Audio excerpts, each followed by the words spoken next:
เก่าหลัง นี่พาหญิงแม่มากินบุฟเฟ่อยู่ใส่ก่อนนี่ เป้เมืองนาไซทองนาไซเหนือมาถามก็เปิดได้2 ทิศแล้ว บ้านเอียง อันนี้หัวสร้างกว่า คืนแบบนาไซเหนือคืนหัวสร้างส้นหัว โอ้ ที่มาอยู่แคมป์ทางเห็นไม่ได้เห็นเลยขี่รถใหญ่เขาขี่รถใหญ่มางามมาต่ำเลย บ้าคักเนาะมึงมีน้ำตก มีน้ำตกอีก เลิศวิวดี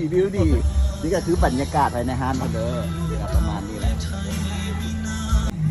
เงินมา ยังไม่ได้ไปกดเงินเพื่อ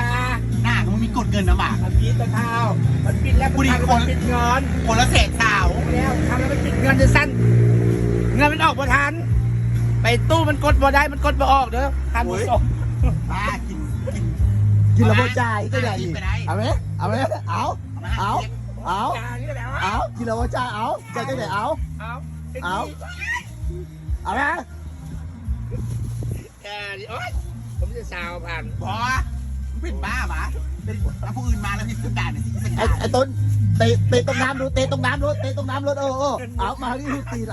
เอาสิไปพักไหนเอาให้เท่าไหร่สรุปทุกคนบ้องบินนี่นะบิน300,000แล้วมาเอาให้50 บาทละยางนี่โอ้ยเดี๋ยวสิก็ได้เนาะโอ้ดีเลย